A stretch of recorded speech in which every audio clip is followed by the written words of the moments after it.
من دعا إلى الله وعمل صالحا وقال إنني من المسلمين قل ادعوا الله أو ادعوا الرحمن أيما تدعوا فله الأسماء الحسنى ولا تجهر بصلاتك ولا تخافت بها وابتغ بين ذلك سبيلا وقل الحمد لله الذي لم يتخذ ولدا ولم يكن له شريك في الملك ولم يكن له ولي من الذل وكبره تكبيرا اللهم صل على محمد اللهم صل على سيدنا محمد اللهم صل وسلم على سيدنا ومولانا محمد وعلى آل سيدنا محمد الله يا كريم الله أكبر الله أكبر الله أكبر الله أكبر أشهد أن لا إله إلا الله أشهد أن لا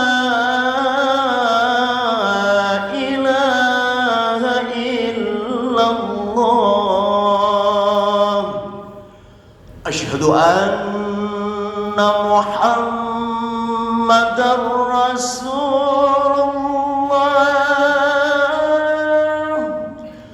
أشهد أن محمدًا رسول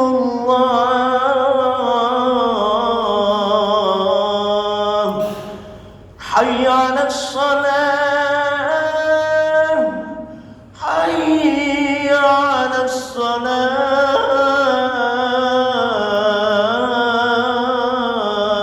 الصلاة حي على الفلاح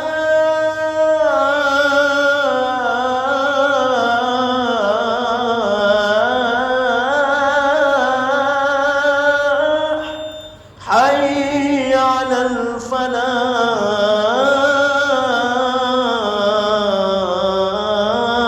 الفلاح الله أكبر الله أكبر لا إله إلا الله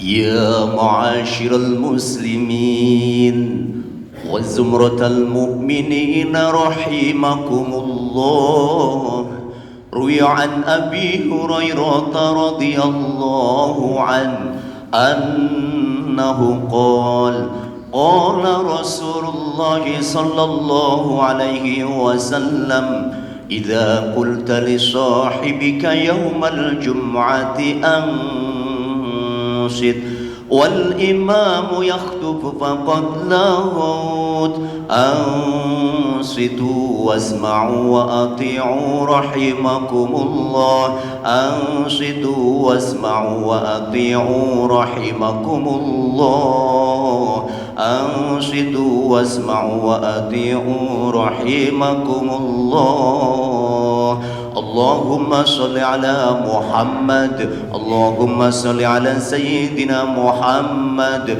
اللهم صل وسلم على سيدنا ومولانا محمد والحمد لله رب العالمين اللهم قو الإسلام من المسلمين والمسلمات والمؤمنين والمؤمنات الأحياء منهم والأموات وانصرهم على معاني الدين يا رب اختم لنا منك بالخير ويا خير الناصرين برحمتك يا أرحم الراحمين. Assalamualaikum warahmatullahi wabarakatuh. Allahu Akbar, Allahu Akbar, Allahu Akbar, Allahu Akbar. Asyhadu an la ilaha illallah. Asyhadu an la ilaha illallah. Asyhadu anna Muhammadar Rasulullah. Asyhadu anna Muhammadar Rasulullah. Hayya 'alas salah.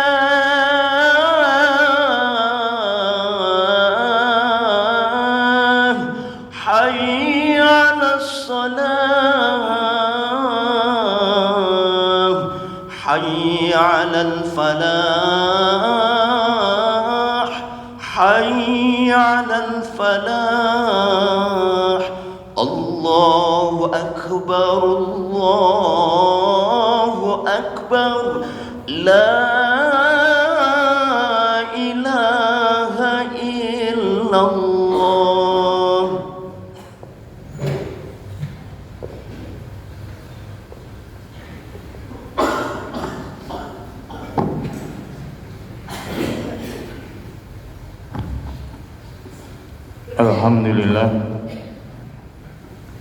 Alhamdulillahilladzi bi ni'matihi tatimmus shalihat.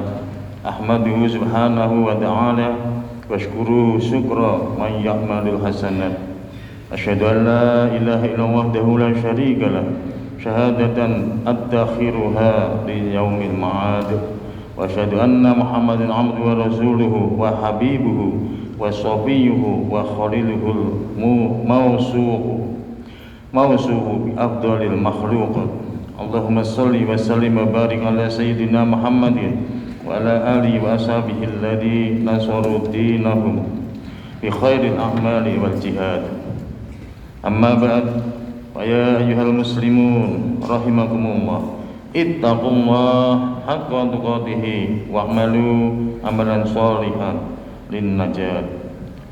Jamaah-jamaah yang berbahagia, sebagai pembuka kalam, saya ingin mengajak kepada saudara sekalian, marilah kita bertakwa kepada Allah dengan melaksanakan perintahnya dan menjauhi segala larangannya dengan sekuat tenaga dan pikiran, baik dalam keadaan senang maupun susah, kecukupan maupun kekurangan, lapang maupun sempit, dan dalam waktu dan suasana apapun.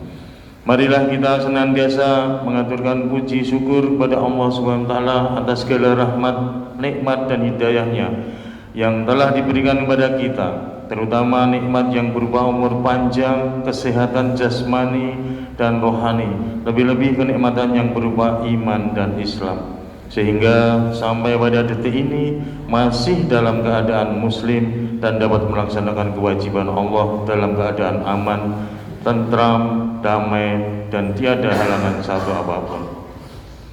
Dan sebagai tanda syukur kepada Allah, marilah kita tingkatkan ibadah dan bertaqarrub kepada Allah dengan senantiasa memperjuangkan agama Allah dan membela kepentingan agama dan kepentingan kaum muslimin dalam rangka jihad fi sabilillah di tengah-tengah kehidupan masyarakat. Terlebih lagi pada masa sekarang ini sangat dibutuhkan orang-orang yang bersedia berkorban demi untuk kepentingan agama dan masyarakat. Masalahnya pada saat ini masih ada orang-orang yang sudah tidak peduli terhadap agama sama sekali. Hidupnya hanya semata-mata memikirkan dan menumpuk harta kekayaan demi untuk mencari kepuasan pribadinya. Jangankan memikirkan kepentingan masyarakat umum, sedangkan ibadahnya sendiri saja tidak pernah terlintas sama sekali dalam hati dan pikirannya. Pokoknya sehari-harinya hanyalah berurusan dengan harta dan kepentingannya sendiri. Orang demikian inilah yang disebut egois. Sikap mementingkan diri sendiri tanpa menghiraukan pada kepentingan orang lain sekarang sudah melanda pada setiap lapisan masyarakat, bahkan sudah berakar menyusup ke relung-relung hati sanubari kaum muslimin. Sikap egois ini timbul akibat tekanan-tekanan dan kebutuhan seseorang yang semakin beraneka ragam yang terjadi pada akhir-akhir ini, yang pengaruhnya juga tidak luput merambah pada kaum muslimin di seluruh penjuru dunia. Untuk itu, maka sejak sekarang umat Islam haruslah mengantisipasi adanya pengaruh tersebut dengan mempertebal keimanan, ketakwaan dan akhlakul karimah dalam setiap sikap dan tindakannya dalam pergaulan dengan sesama. Saudara kaum muslimin yang berbahagia, sifat mementingkan diri sendiri adalah sifat yang amat tercela dalam pandangan Islam. Agama Islam bahkan juga menganjurkan umatnya untuk memikirkan pula kepentingan orang lain, saling tolong-menolong, bantu-membantu, saling bekerja sama dalam mencapai kebaikan, di samping juga tetap diberi hak untuk memikirkan kepentingan sendiri. Agama Islam malah menganjurkan agar sesama umat saling mencintai sebagaimana ia mencintai dirinya sendiri, sebagaimana sabda Rasulullah SAW, la yu'minu ahadukum hatta yuhibbu li akhihi ma yuhibbu li nafsihi. Belum sempurna iman seseorang dan kalian hingga kalian mencintai saudaranya sebagaimana ia mencintai diri sendiri. Hadis riwayat Bukhari.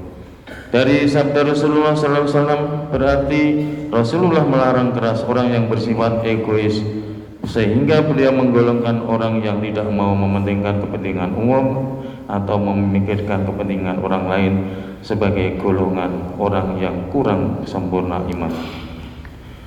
Maka dari itu, umat Islam haruslah berhati-hati agar jangan sampai terpengaruh pada orang-orang yang mempunyai sifat egois ini. Marilah kita berusaha untuk memiliki sifat kasih sayang sesama umat manusia, lebih-lebih terhadap umat Islam. Hendaknya kita merasa senasib, sependeritaan dan sepenanggungan. Bahkan kita bersedia membantu meringankan beban penderitaan saudara kita, walaupun sebenarnya keadaan kita sendiri juga dalam keadaan sama-sama kekurangan, sebagaimana diisyaratkan Al-Quran. Wa yu'thiruna ala anfusihim walau kana bihim khasasah. Dan mereka lebih mengutamakan orang lain, kaum muhajirin, daripada dirinya sendiri walaupun mereka sendiri dalam kesusahan. Al-Hasyr ayat 9. Dari ayat ini secara tegas dijelaskan bahwa Islam melarang orang yang semata-mata mementingkan diri sendiri, tidak menghiraukan kepentingan orang lain, sebagaimana digambarkan dari sifat-sifat orang Ansor yang mau mengorbankan harta bendanya saat Rasulullah SAW hijrah ke Madinah guna kepentingan saudaranya kaum muhajirin yang datang ke Madinah, yang tujuan mereka semata-mata demi untuk memperjuangkan kepentingan agama Islam. Melalui contoh secara nyata yang telah diperankan oleh kaum muslimin generasi awal ini, diharapkan kepada semua umat Islam agar senantiasa meneladani sifat-sifat mulia ini dalam kehidupan bermasyarakat, berbangsa dan bernegara, lebih-lebih pada saat ini. Hal ini mengingat banyaknya umat Islam yang sudah terpengaruh sifat-sifat egoisme ini, Bahkan yang lebih memprihatinkan lagi adalah terjadinya unsur penipuan dari orang-orang yang katanya ingin memperjuangkan kepentingan umum, kepentingan rakyat banyak, membawa amanah penderitaan rakyat melalui saluran dan lembaga tertentu, namun pada perjalanannya lupa tanggung jawabnya dan hanyalah demi untuk kepentingan diri sendiri.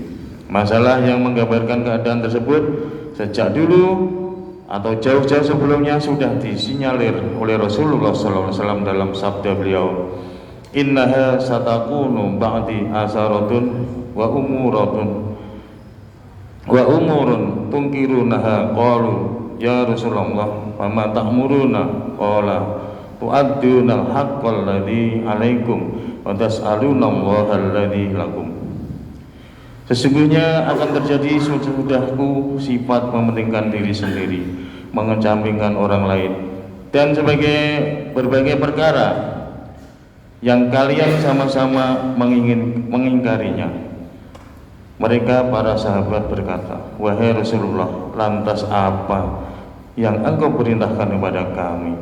Beliau bersabda, kalian tunaikan hak dan yang wajib atas kalian, dan kalian minta pada Allah apa yang menjadi hak kalian. Hadis riwayat Bukhari Muslim. Isyarat yang disampaikan oleh Rasulullah SAW ini menandakan bahwa di akhir zaman ini akan banyak sekali orang yang mementingkan diri sendiri dan mengabaikan urusan umat Islam dan kepentingan orang lain. Akibatnya banyak terjadi kesenjangan di antara warga masyarakat, banyak terjadi kesenjangan di antara kaya dan miskin, rakyat dan pejabat, pemimpin dan warga masyarakat. Oleh sebab itu Rasulullah SAW sejak dulu sudah mewanti-wanti adanya gejala yang kurang sehat tersebut. Tujuannya adalah agar supaya semua umat Islam sama-sama mengantisipasinya dengan mempertebal keimanan, ketakwaan, dan mempertinggi budi pekerti. Dengan langkah ini diharapkan semua umat Islam bersatu dan terjalin ukhuwah Islamiyah yang erat dan tidak hanya mementingkan diri sendiri dan mengabaikan kepentingan orang lain. Barakallahu li wa lakum bil Qur'anil azim wa nafa'ani wa iyyakum bima fihi minal ayati wa dzikril hakim wa taqabbalallahu minni wa minkum tilawatahu innahu was samiul alim wastaghfiruhu innahu wal ghafurur rahim. Allahumma salli wa sallim وزد وأنعم وتفضل وبارك بجلالك وكمالك على زين عبادك وأشراف عبادك سيد العرب والعجم والإمام طيبة والحرم سيدنا ومولانا محمد وعلى آله وصحبه وسلم ورضي الله تبارك وتعالى عن كل أصحابه رسول الله أجمعين.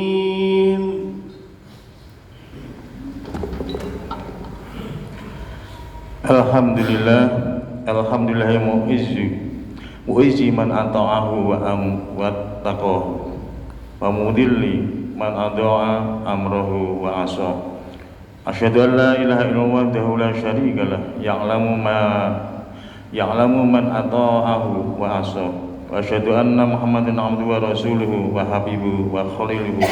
Qala Allah Ta'ala fi kitabil karim, innallaha wa malaikatahu yusholluna 'alan nabi ya ayyuhalladzina amanu shollu 'alaihi wa sallimu taslima.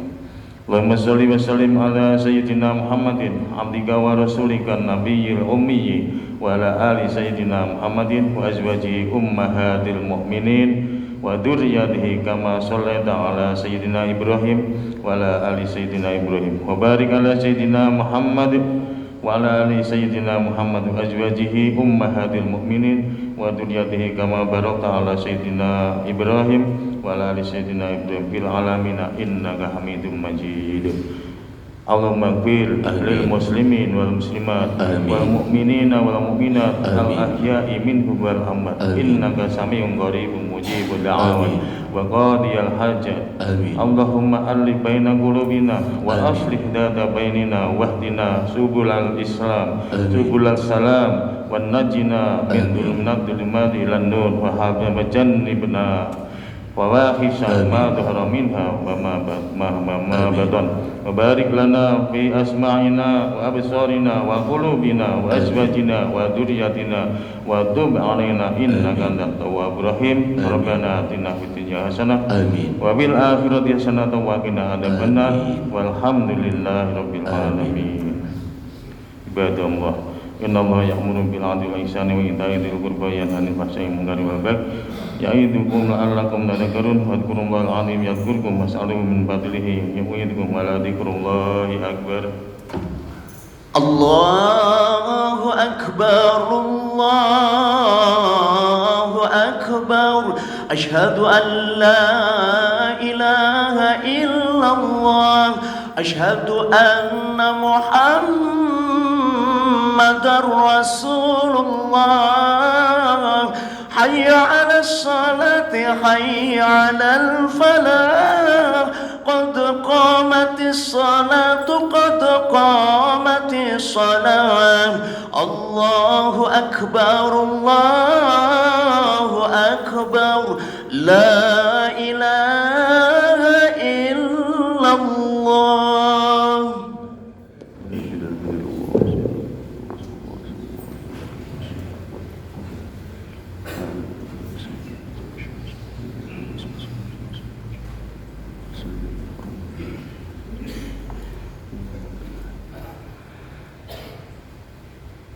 الله أكبر.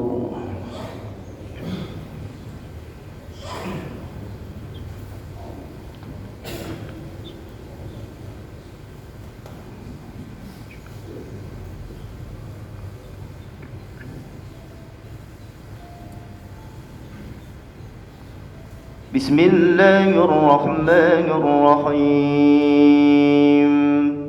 الحمد لله رب العالمين الرحمن الرحيم مالك يوم الدين إياك نعبد وإياك نستعين اهدنا الصراط المستقيم صراط الذين أنعمت عليهم غير المغضوب عليهم ولا الضالين.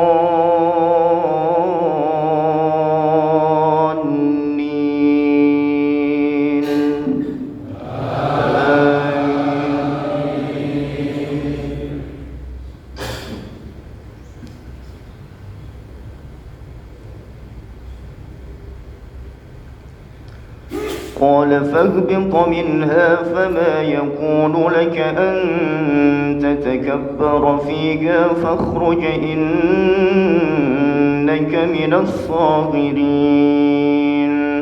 قال أنذرني إلى يوم يبعثون. قال إنك من المنظرين. قال فبما أغويتني لأقعدن لهم صراطك المستقيم ثم لآتينهم من بين أيديهم ومن خلفهم وعن أيمانهم وعن شمائلهم ولا تجد أكثرهم شاكرين. الله أكبر.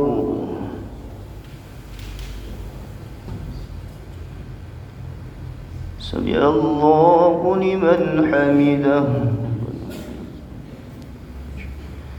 الله أكبر. الله أكبر.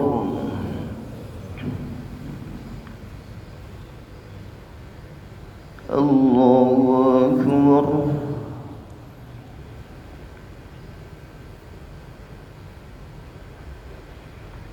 الله أكبر. بسم الله الرحمن الرحيم. الحمد لله رب العالمين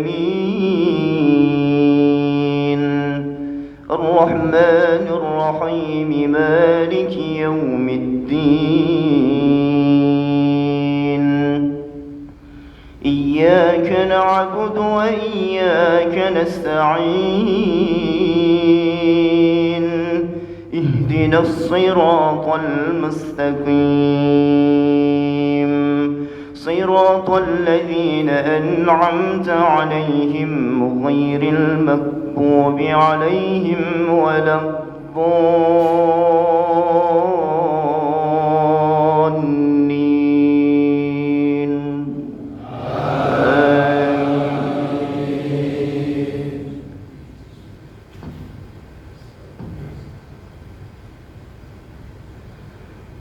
قال اخرج منها مذءوما مدحورا لمن تبعك منهم لأملأن جهنم منكم أجمعين.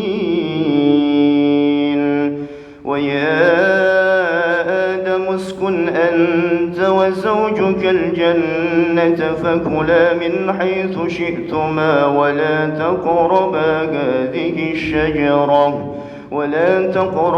هذه الشجرة فتكونا من الظالمين.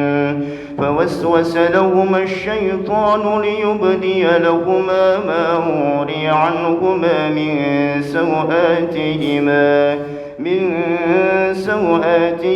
وقال ما نهاكما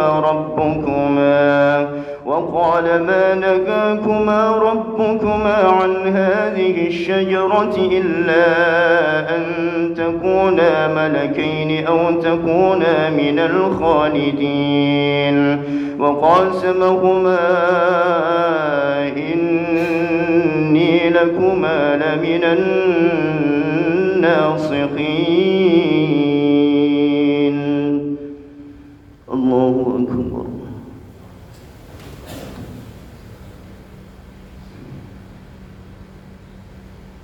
سمع الله لمن حمده. الله أكبر.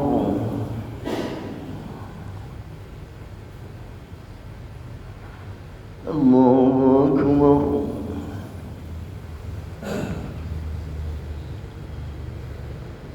الله أكبر.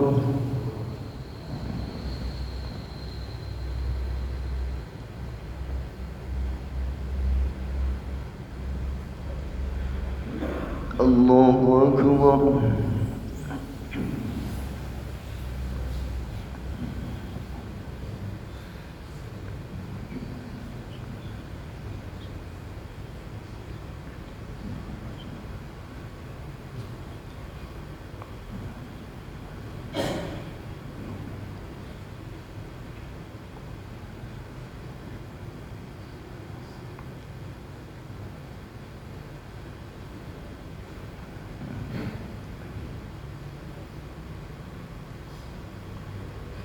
السلام عليكم ورحمة الله. السلام عليكم ورحمة الله. استغفر الله الذي لا إله إلا هو الحي القيوم وأتوب إليه. استغفر الله الذي لا إله إلا هو الحي القيوم وأتوب إليه. استغفر الله الذي لا إله إلا هو الحي القيوم وأتوب إليه. لا إله إلا الله وحده لا شريك له له الملك وله الحمد يحيي ويميت وهو على كل شيء قدير.